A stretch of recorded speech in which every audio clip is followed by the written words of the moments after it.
This is KVUE News Daybreak. Interviews continue today for the FBI's top job. What one of the candidates, a Texas senator, is saying after his interview yesterday. A lot of people in that area really had a connection to that piece. The artist behind an East Austin mural that's now gone talks about what he wants to see happen next. And a very special Mother's Day for this mom here after her son saves her from a raging fire. Their story straight ahead. Very good morning to you. Thank you for watching KVUE News Weekend Daybreak. I'm Corey Coffin. It is 8 o'clock right here on Sunday. Let's begin with a check of our weather this morning with Storm Team meteorologist Nathan Gogo. A lot of sunshine out there, Corey. It's looking to be a very nice day, although quite warm, especially for the afternoon.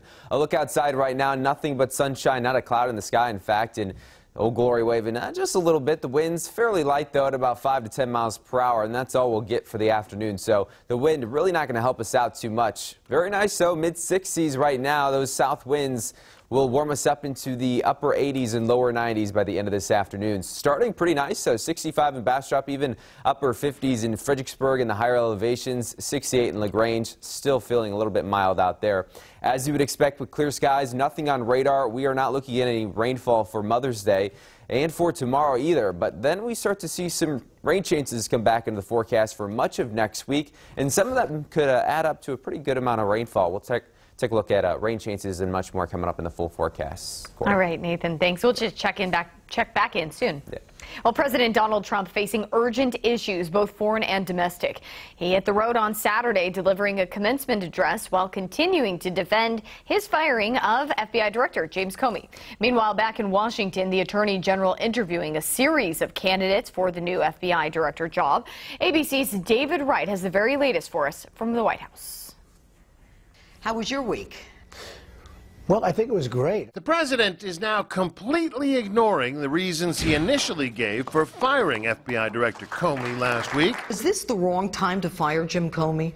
Well, there's no right time. Telling Judge Janine on Fox News he doesn't know what the fuss is about. I guess I was a little bit surprised because all of the Democrats, I mean, they hated Jim Comey. They didn't like him. They wanted him fired or whatever, and then all of a sudden they come out with these glowing reports. Trump sought to dismiss the outrage over the firing as a tempest in the Washington teapot. I have a very strong base of incredible people. This is something that should have been a unifying thing to the country, and instead, you know, politics is still being played. The American people don't have confidence in Comey. Already, Trump is focused on choosing Comey's successor, as he told reporters on Air Force One. I think the process is going to go quickly because almost all of them are very well known. So, you know, they've been vetted over their lifetime. You will not fail.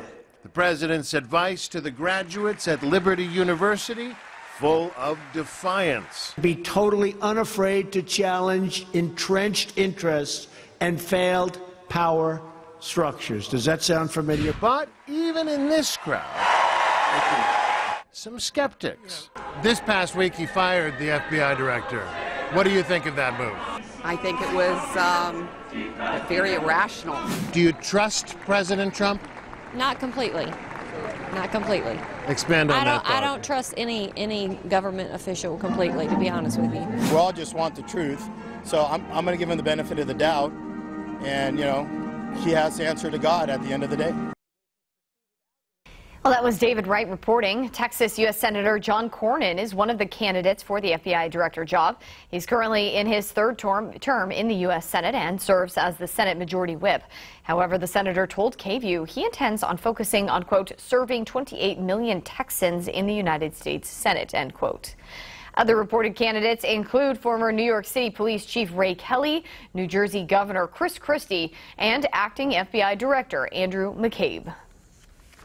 And now to the global cyber attack impacting computers worldwide. Hackers demanding money and exploiting a dangerous security hole which froze computers at more than 100,000 companies in 150 countries. We're now learning more about the computer security programmers who were able to stop the attack. But as ABC's Brian Ross explains, we may not be in the clear just yet.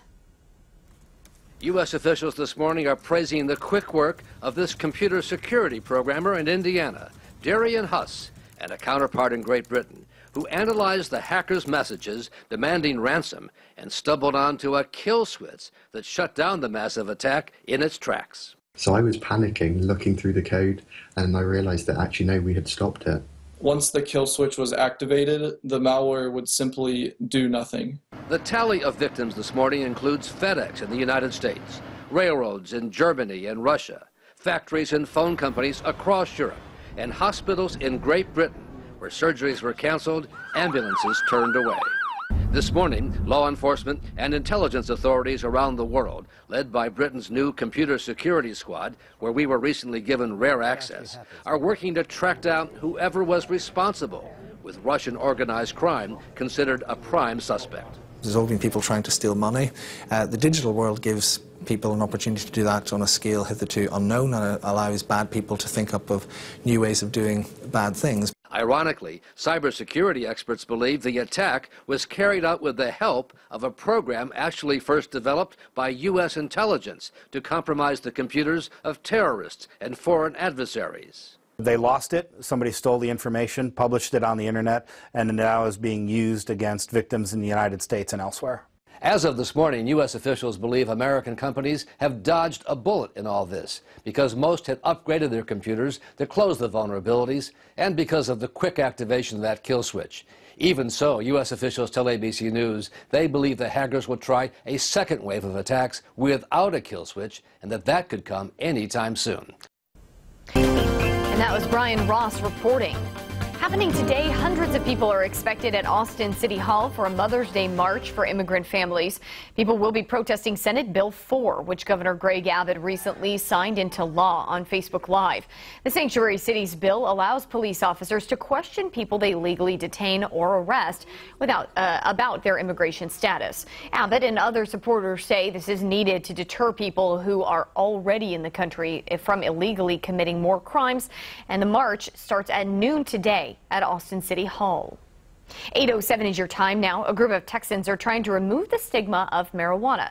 Yesterday, hundreds of people attended the 10th annual marijuana march.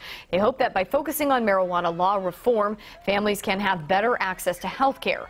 The march began at City Hall and then headed down through downtown as they held signs and chanted. They ended at the state capitol at the South Steps. Now, the group is already working toward gaining support for new bills before the next session begins in 2019. Across social media, there's been growing outrage over an East Austin mural being whitewashed on Friday. Many saying the piece off of East 12th and Chacon had strong cultural value within the community. The artist who painted it lives here in Austin and says he was very sad to see it go. He says he was actually kind of surprised to see the countless expressions of anger and disappointment streamed across social media. The responses really humbled him. It was a really nice mural, and you know, if you want to paint another mural, paint it on another wall. To me, that feels amazing. Like that's some of the best love and support that I've gotten. Now, Roger says he hasn't been contacted to paint a new mural, but he does hope to hear something soon. He'd like to repaint one. And as we all know, today is Mother's Day. We'll have a special meeting for one Wisconsin woman who was rescued from a raging fire by her own son. The fire broke out in the apartment building on Wednesday that she was living in. The woman says she woke up to the sound of sirens. She was on the 3rd floor of the building and she got lost in all the smoke trying to find her way out.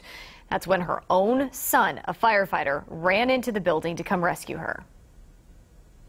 It brings tears to my eyes every time. He was a firefighter, paramedic. I am very proud. I wouldn't be here because it was thick smoke. Wow, well, Red Cross says that operations like this take an entire community, and it starts with the first responders.